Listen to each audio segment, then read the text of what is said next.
Thank you very much, Chuck Wozniak, and good afternoon, everybody. Welcome in to the Maize and Blue Reviews. Good afternoon, Michigan football. Oh, you can go ahead and ask for sunnier skies or warmer weather, but you're not going to do much better than what you're getting today in Michigan. It's got a big smile on everybody's face. Everybody feeling good about the weather. It's only going to get better tomorrow. We're here. It's happening. The playoffs are going on. The NFL draft.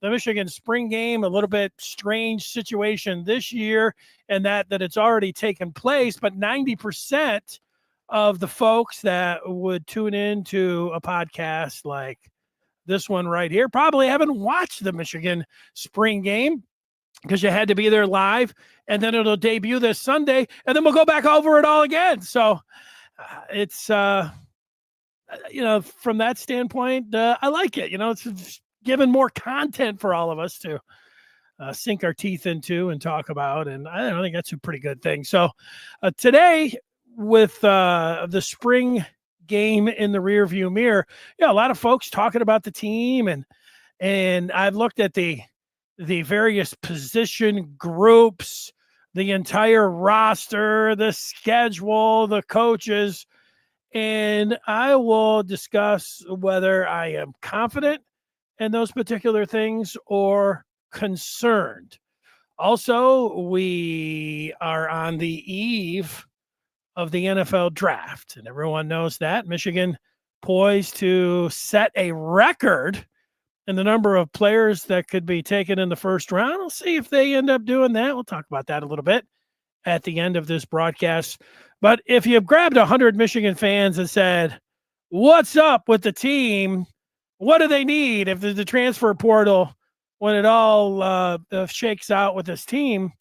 And I think most Michigan fans, the top two answers would end up being, if you did a Family Feud style, and put every Michigan fan up there and said, after watching the spring game and listening to Sharon Moore, what position or position group needs the biggest addition out of the transfer portal? Left tackle, number one answer from Michigan fans. Number two answer from Michigan fans, I believe, would be wide receiver.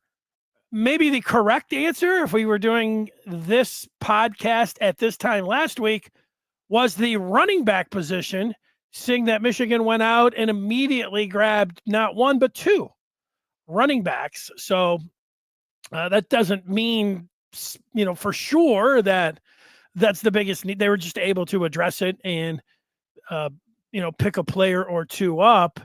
They were interested in trying to get some, whether it was a starter or some depth on the offensive line. And you can read into that what you will. Like that's and that'll, get us to questions or confident or concerned when it comes to the Michigan offensive line. And we do know that they also went out here in the last chance to do something in the portal, grabbed a punter out of Missouri, two running backs and a punter.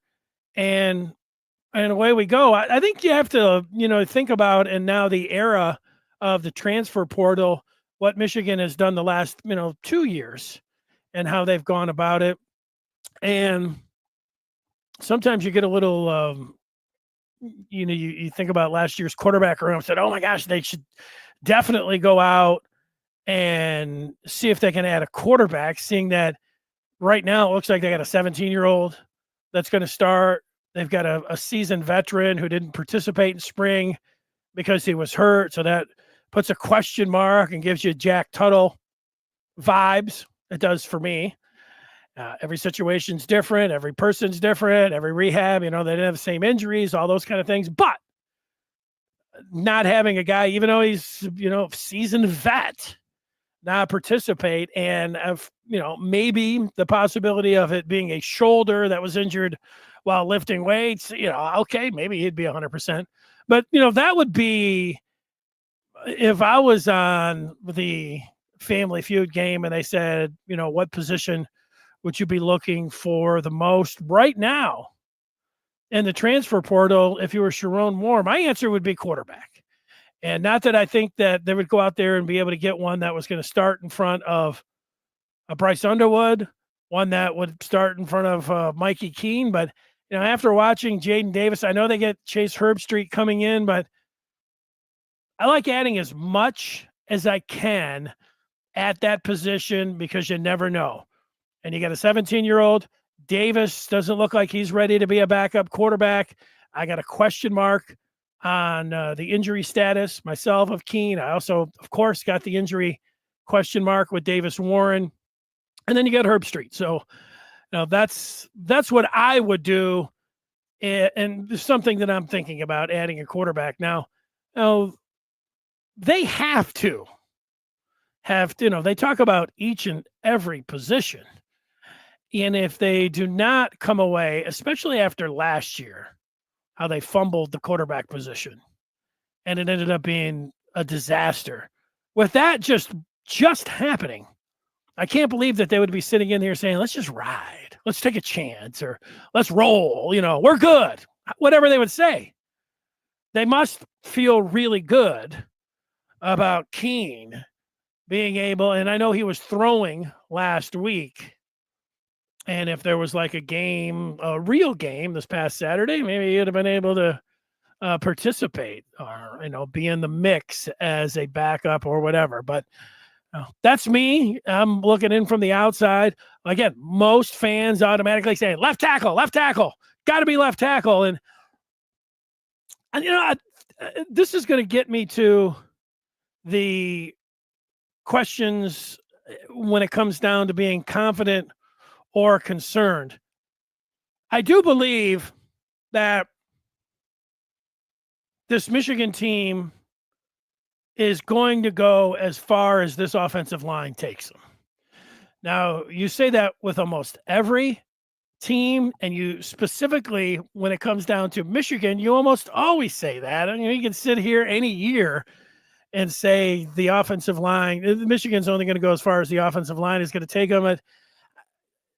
Knowing that they're likely going to have a just turned 18-year-old quarterback, and knowing that it's going to take time for him to develop. He's not even going to be close to what he's going to be next year or what he's going to be by game 6 this year, that they're going to look more like the offense, even with Chip Lindsey, are going to look more like they're going to run the ball a lot, to kind of cut to the chase. It's still going to be smash until they feel really comfortable in being able to develop the downfield passing game where they'll be able to hit those passes. And, that's at least the way it's looking to me right now. So I get anybody that would be nervous or would want to add to the offensive line. But when it comes to being concerned or confident in the offensive line, I'm more confident.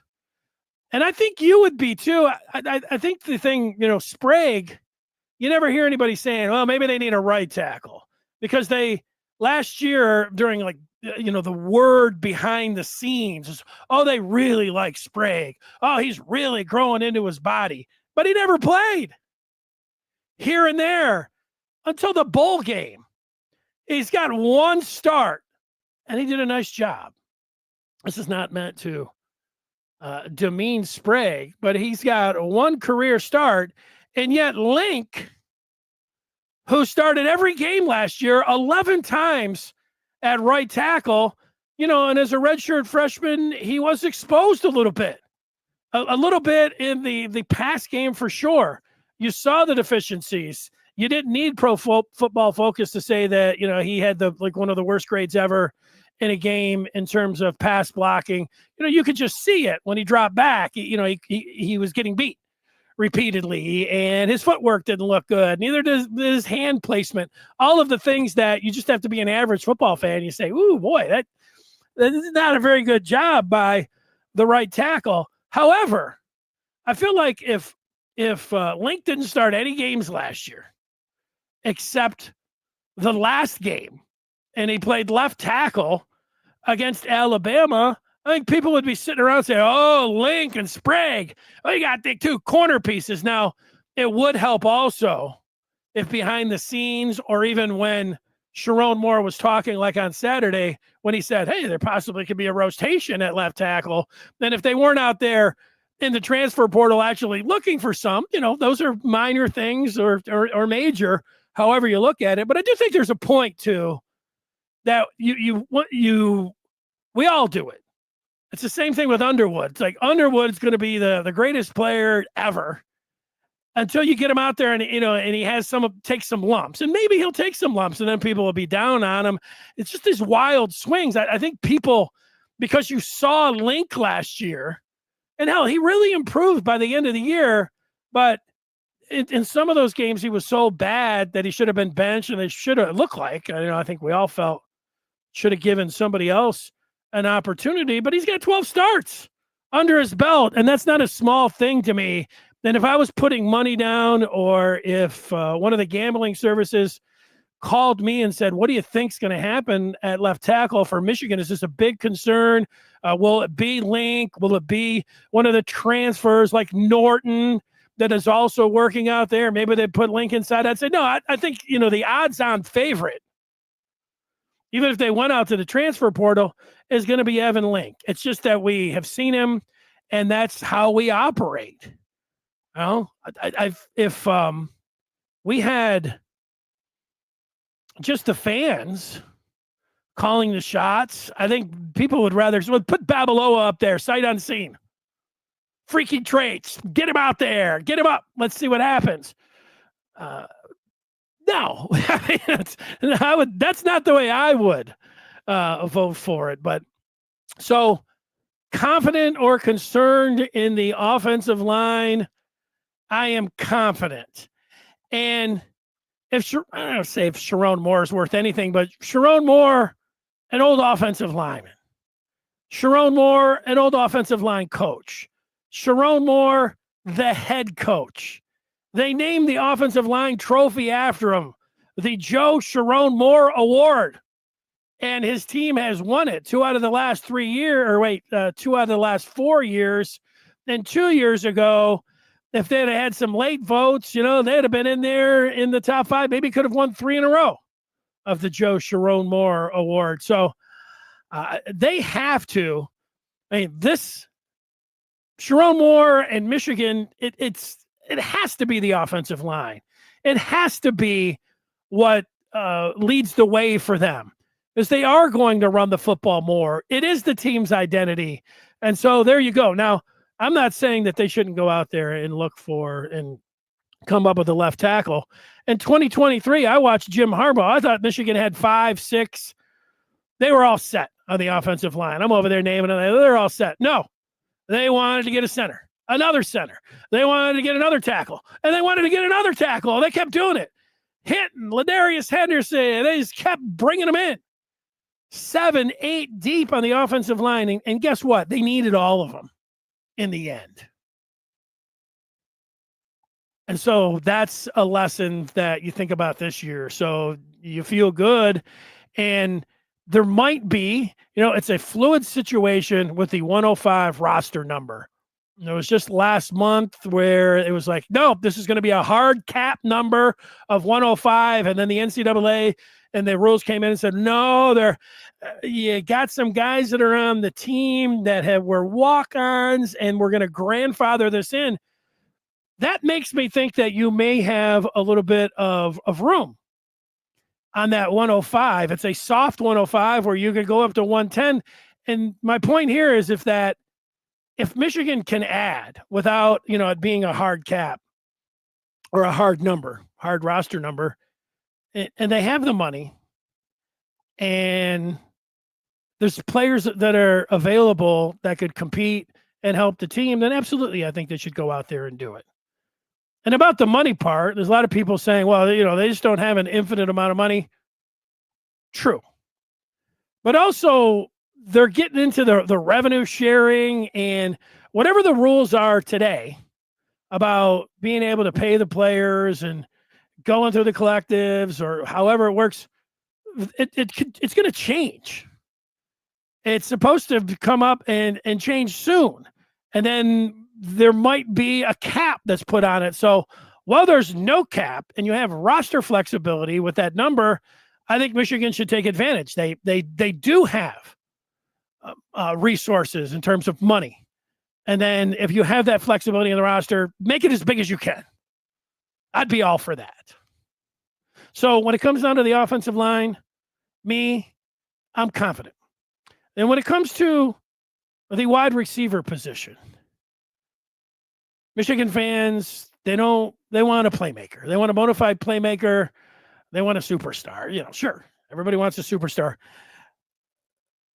The one downside, if there is one, about winning the 3 Big Ten titles in a row that they did previous to last year in the smash-oriented style of the offense was that they didn't throw the ball as much and as they ran it. And so that was going to scare away some of the wide receivers. I think that's going to change a little bit, certainly in this offseason as they recruit and they have Bryce Underwood, great wide receivers, want to play with great quarterbacks, vice versa. So I think they're going to get a lot more wideouts after this year. But as I have looked at it, and while I think quarterback and wide receiver are question marks for this team, I feel confident that they have the players that they could compete for a Big Ten championship and compete for the college football playoff. Again, if there's a big wideout out there, it's not like I'm saying, no, all set. But I think my confidence, I'm more confident than you are. I'm more confident than the general fan in Michigan's offensive line and left tackle and Michigan's wide receivers. Now, you watch the spring game and you said, man, this is exactly what you need, is some guys that are going to, be able to make the plays. And I get that. And so you got to talk yourself through it. If Underwood had McCulley, and it didn't help that Fred Moore, who's looked at as a starting wide receiver, they throw him a pass and it bounced off his chest. I mean, you're not going to sit around saying, oh yeah, you're really feeling good about the wideouts now, huh? And then it didn't help when Jaden Davis was targeting Samaj Morgan downfield for a jump ball, at the goal line. I don't think that they're going to do that. I'm going to give them the benefit of the doubt that they're not going to use Samaj Morgan like that. That was a spring game route. That was a spring game call. That was a spring game throw. You're not going to put a 5'10" guy down on the goal line and throw him a jump ball. But you do that kind of stuff in the spring. So the 3 M's, McCulley, Morgan, and Moore, with then 3 guys that they have behind them, and that is going to be Browder is certainly going to be one. I think, Marsh, those are 2 freshmen, and Goodwin, that's a redshirt freshman. Those are 3. But you do remember that they also in the fall will be bringing in another freshman wide receiver, a speedster out of Louisiana. What's his name? Washington. And then they will also be bringing in a transfer wide receiver from UMass in Anthony Simpson. So there's 2 more wideouts that they will be adding to the mix that they have already had in spring. Now you can say Simpson wasn't all that great at UMass and he's not a big I agree with that. I don't know. I'm not expecting Simpson to come in from UMass and, light it up. Be Amon-Ra St. Brown. And I'm not expecting, Jacob Washington to come in without being in for spring and be this sort of, impact wideout. So I get people wanting to go out there and do it, and I have no problem if they do. I'm more confident than you are. Now, where I'm not is as confident as everybody is with the corners. And this just goes back, the championship team in 23. Will Johnson, who's going to be cornerback 2? That was a big question. And it ended up being Josh Wallace, but people didn't think it was going to be Josh Wallace until midway through the season. Last year, who's going to be cornerback 2? Will Johnson. And he ended up getting hurt. Who's going to be corner 1? But who's going to be corner 2? Ended up being Amir Hall. But that also took half the season. So they've got some guys that they brought in there, but I think, the corner back position, both 1 and 2. I know they got Jair Hill. They've got a few. Zeke Berry can play there. Those are the starters right now, and they got a lot of versatility. But that would be over left tackle and wide receiver. I would be thinking more corner and quarter back. That's where I am. Then I say the general fan, then the industry even.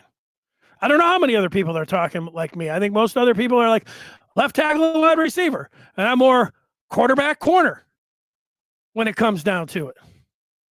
What are you? Let's take some of the feedback. Concerned, confident. Are you more wide receiver, left tackle? Are you more quarterback, cornerback?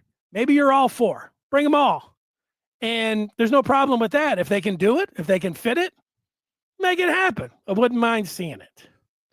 Let's go to Jay, who starts it off saying he's pretty surprised we just got 2 more running backs. Doesn't Marshall have 3 years of eligibility and Justice Haynes 2 years?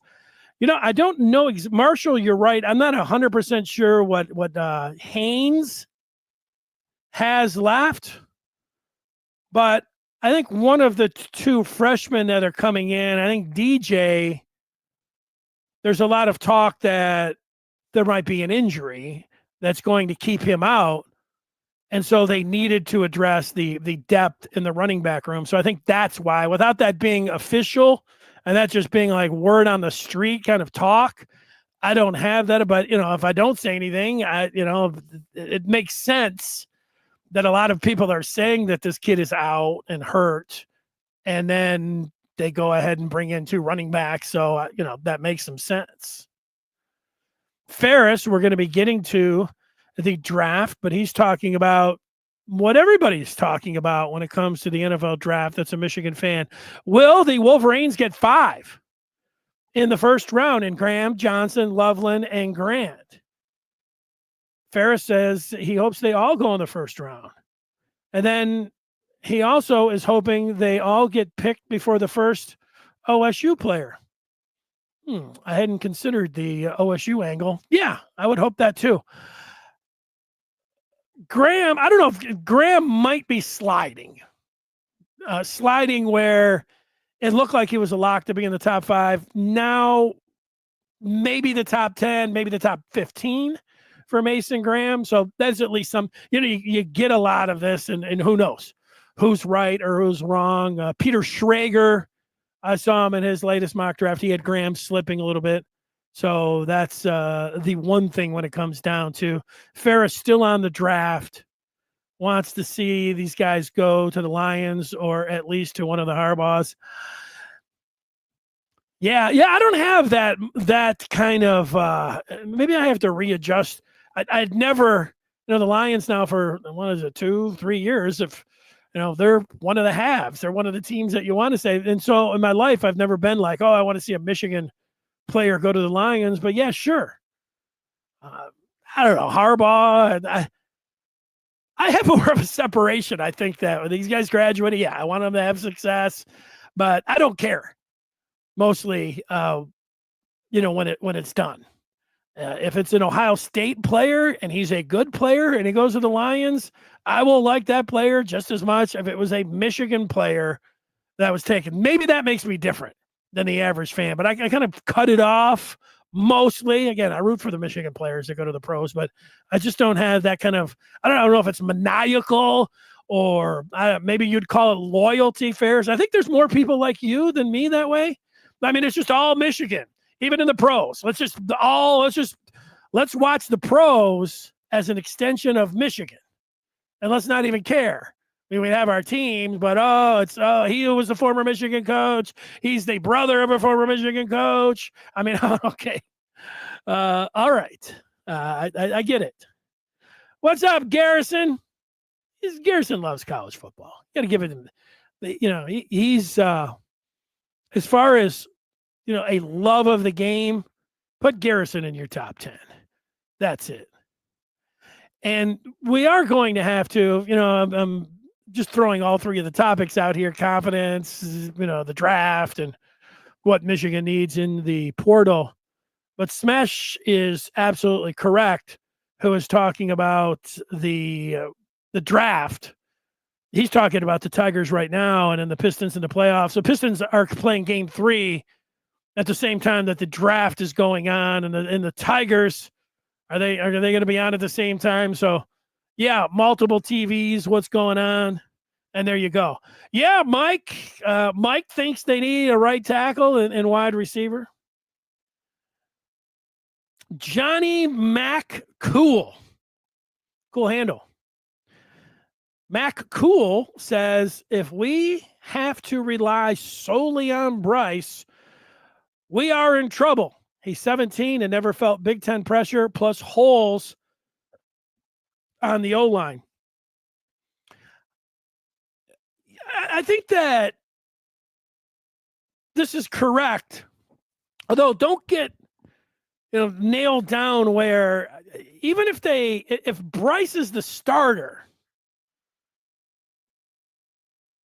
he has done enough to develop from the time that folks that were at the game or the ones that you'll see him on Saturday, that he has developed post-spring enough where he's going to be better than a seasoned Mikey Keene who has all of these snaps. So, that isn't actually relying solely on him. If he wins the job, he will, in theory, have been pushed by Keene. Now, I get what you're saying. Keene wasn't available in the spring. Could have been a blessing in disguise because you got more snaps for Underwood. I do think that if we're sitting here and talking honestly, and if it's Underwood right out of the gate, the Underwood package or plays or offense, I guess it's offense.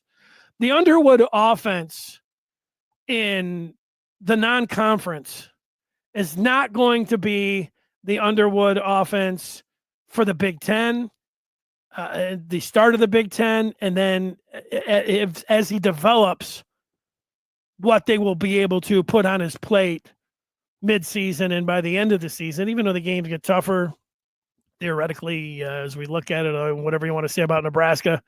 So maybe not. And you got Ohio State at the end, but so I understand what you're saying, but I don't think they are relying solely on Bryce. So I don't think they're going to be in trouble. The part about him not turning 18 until mid-August and having the Big Ten pressure, all of that is a justifiable concern. When you're talking about holes on the O-line, if they have holes on the O-line and they can't block anybody at left tackle and whoever they have at right guard, then, this is going to be more like, I don't want to say last year, but it's not going to be a banner year or as good a year as it could be if they have holes on the offensive line. They have to. They have to have a solid offensive line. This team, more than any other team in the country, because of the way they run it and who they're going to be playing at quarterback. Winged Cap wants to make sure they get that left tackle squared away so they can keep the quarterback upright. I'm not going to be arguing with that. Johnny Mack coming back, talking about Jaden Davis. Looks more like a baseball picture. Yeah, he's got to develop. I don't like the delivery. He didn't have a good game. And so when it comes down to Davis, he is just a redshirt freshman. So could he develop into a solid 2 by next year? Possibly. But, I know what you're saying about that. John, here's the fans, receiver and O-line. Scott is saying that he thinks that Justice Haynes has 2 years left. Mike is saying, why are they discounting Jaden Davis only because of his mechanics. Yeah, he just didn't look like a college quarterback to me on Saturday. He's not that he can't be, but he's not a quarterback number 2 right now. So, you want to say, hey, he's a quarterback 3. Okay. Yeah. All right. He's a quarterback 3. He's down the depth chart. Yeah. It's more, his delivery. He did throw some, have some zip on the ball once, but he also, he didn't look to me very comfortable back there, and he threw up some too many ill-advised passes. It was just a practice, although, spring game. So when people are like, dismiss things out of hand, like you absolutely can take nothing out of the spring game. There's one side, then you have the other people like the wide receivers blow. And, so what you need to do is always, it's hard. I get it's very hard. I've noticed that it's very hard for everyone to do, but you have to be able to put it in context and be able to put it in perspective. And it's not all the greatest, but with Davis, that you could see that he's not ready. That's it. Jay wants to see a QB, a corner, and he wouldn't mind another tackle or wide receiver. Get greedy. Yeah, get greedy. See what Antoine is saying. He says he thinks the Michigan strategy in recruiting should be just to recruit offensive tackles. And if they don't quite cut it, you can just simply move them to guard. This would ensure that we have tackles. Well, no, I don't think that you want to do that.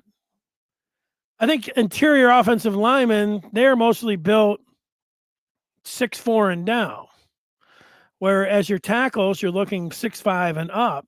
And sure, you can move some guards inside. I know, Link, he's big. So, but you have a prototype that you want.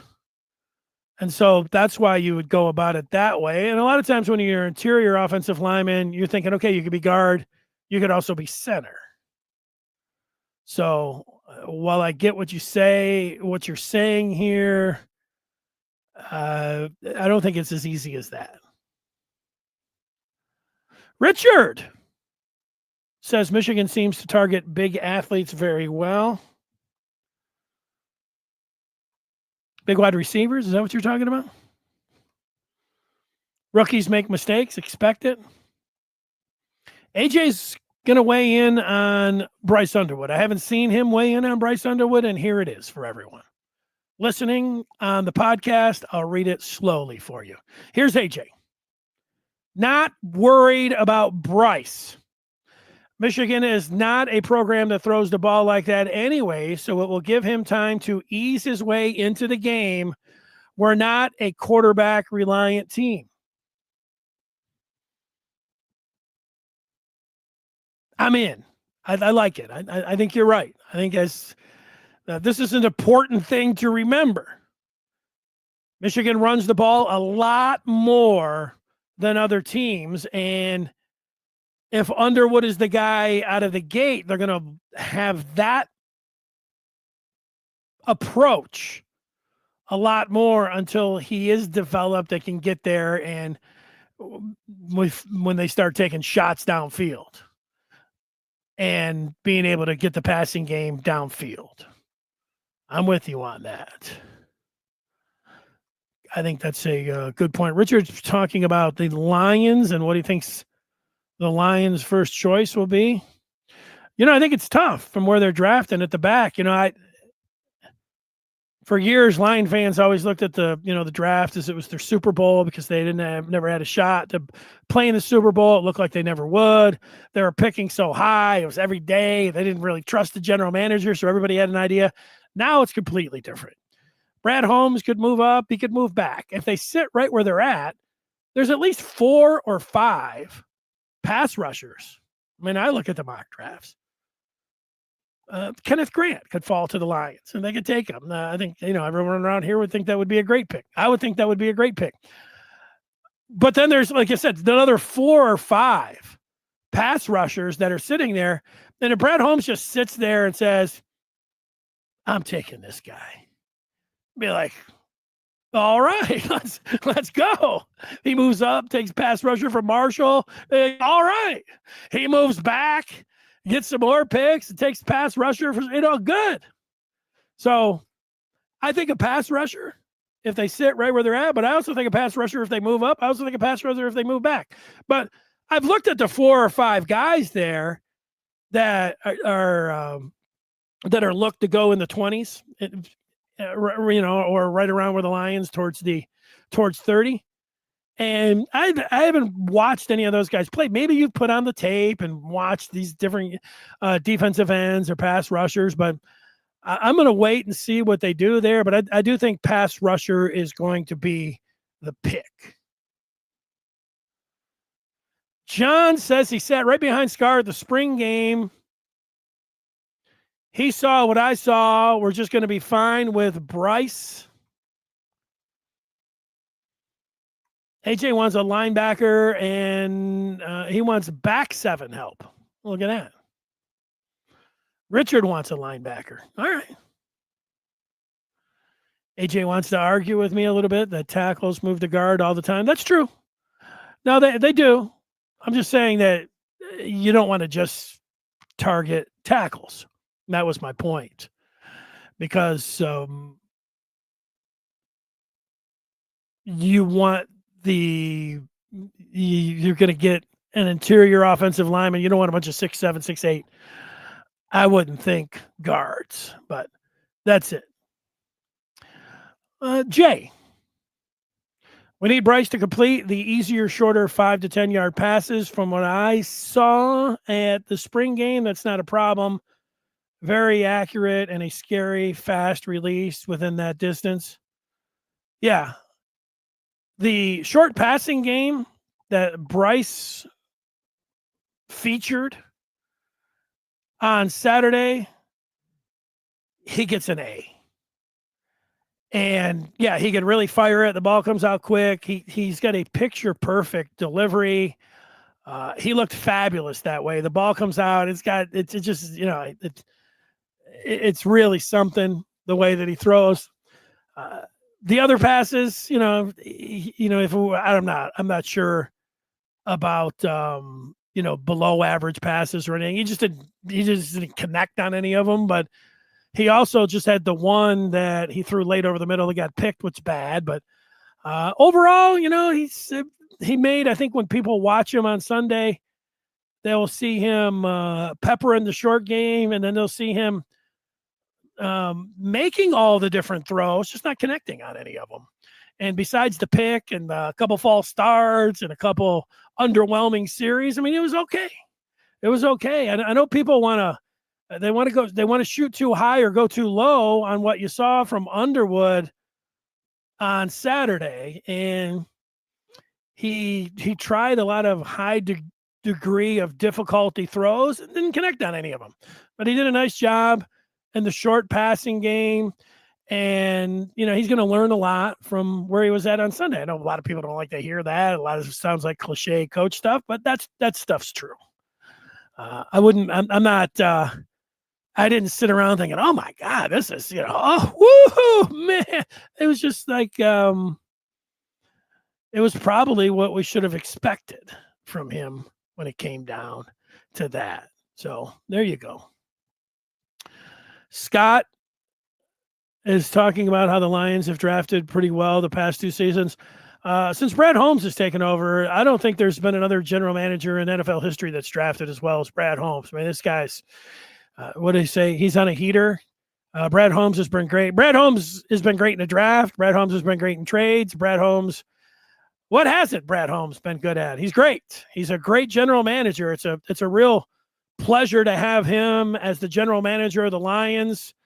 And I have a lot of confidence that he'll do a good job tomorrow night. Scott would take Kenneth Grant if he fell to him. Well, it would be, and here it is. Mason Graham goes. Will Johnson goes. Colston Loveland goes. And there's your 3. And Michigan has had 3 first-round players 2 times in their history, 2001 and 95.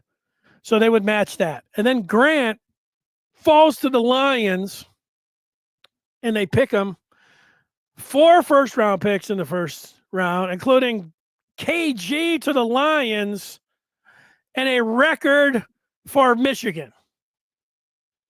There's your Thursday night. That's what we're talking about. That's the perfect Thursday night for the NFL draft. Let's do it. Yeah. Well, we've seen Holmes do them both. We've seen him back out. We've seen him move up. So you can't really say, oh, well, he'll be moving back. You almost always want to move back. I think fans almost always want to move back. I think GMs mostly want to move back too. Like, hey, let's move back. But you if you have 5 guys that are sitting there that you really like towards the end of the draft, and you've got somebody that wants to come up, let's say to get one of those quarterbacks that'll be sitting out there, so they get that 5th year. That's the advantage of drafting a player in the first round. The other players just get 4 years. The first rounder gets a 5th year. So there is a little bit of advantage there, but the Lions move back, get, some extra picks, and they're still picking up towards the top of the second round. They're still targeting, and they still think they're going to get one of their guys, and they do. That's I could easily see Holmes doing that. Very easily. I was going to make this point earlier. I have a couple friends that are big Steeler fans. And this time of year, I would talk with them, and they would, talk about the draft with me. But Steeler fans mostly are not very, over the years, they're not really into the draft. They're like, we're picking towards the end. There's always guys that fall to us that were talked about, in the teens, and they make it almost out of the first round. And then they just, pick them up, somebody like TJ Watt or whoever. And then, you see what your haul is at the end, and you say, hey, we'll develop them because they've done a pretty good job, because they feel confident in the organization and the general manager and in everything there.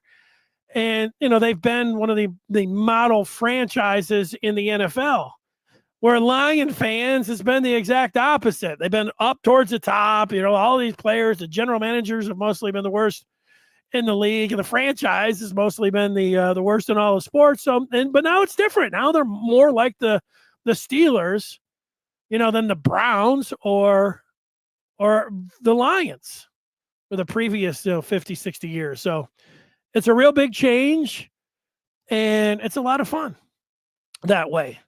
And the one part, you get all kinds of trade rumors and everything else,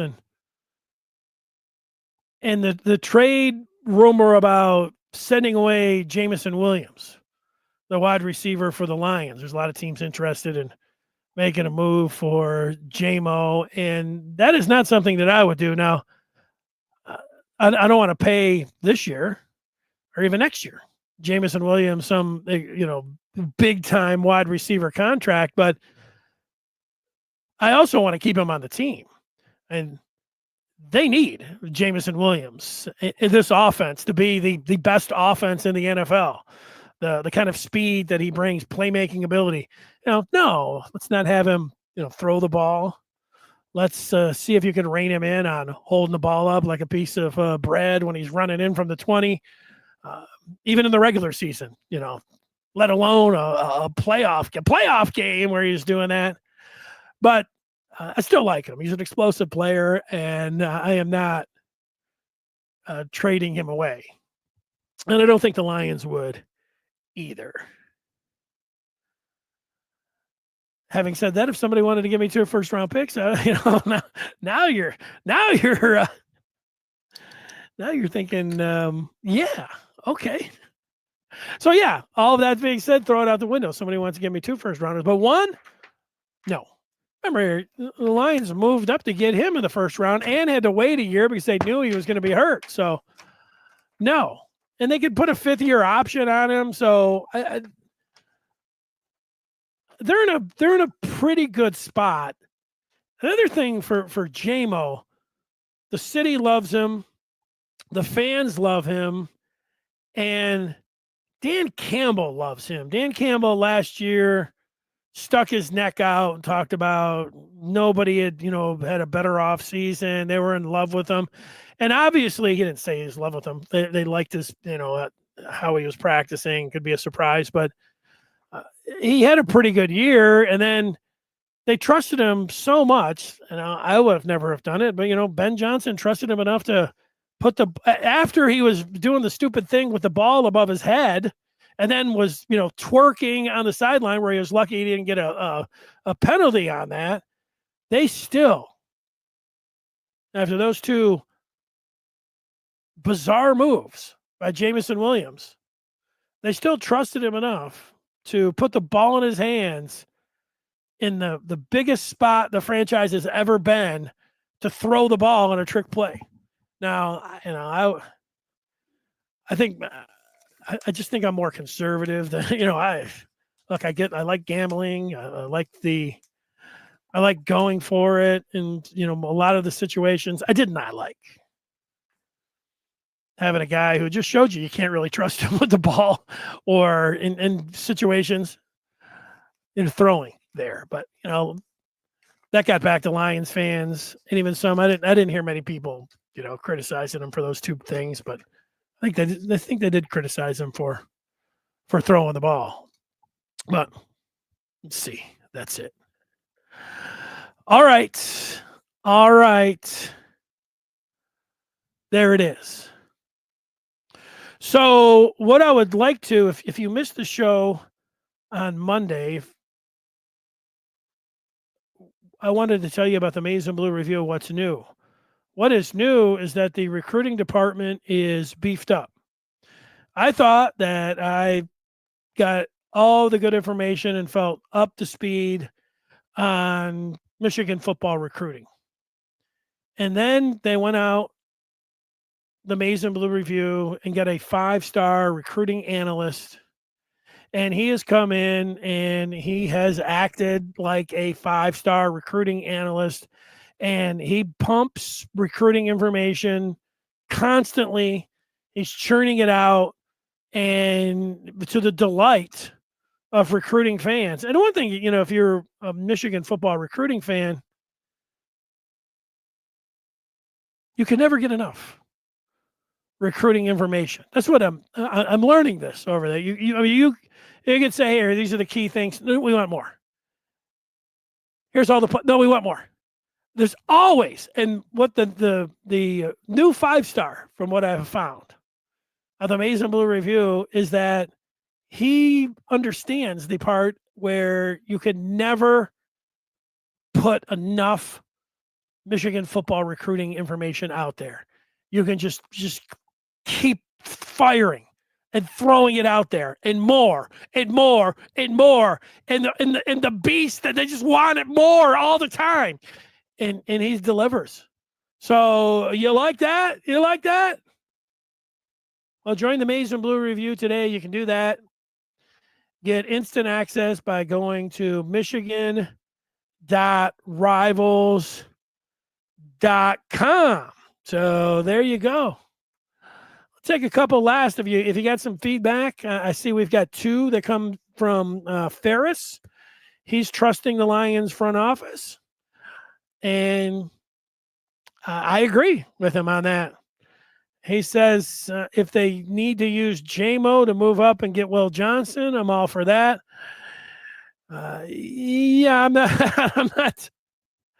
So you're going to use a guy that was a top 10, where was JMO a top 10 pick after they drafted him, or 12? So he's a pretty high first-round pick that they also knew that he was injured. So you're talking about trading a first-round pick that materialized and it was good to just move up into the first round.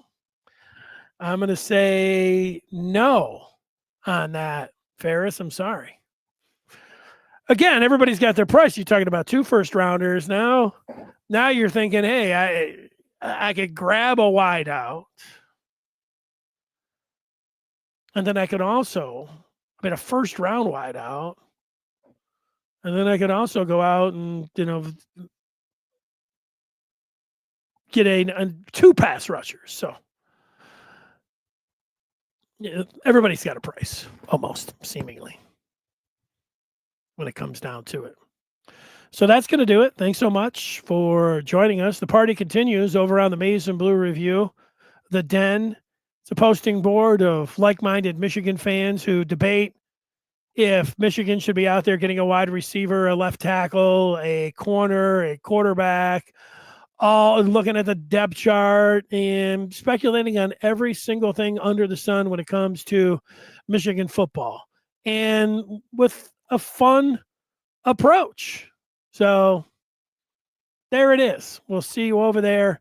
Thanks so much for watching, and we'll talk with you on Friday.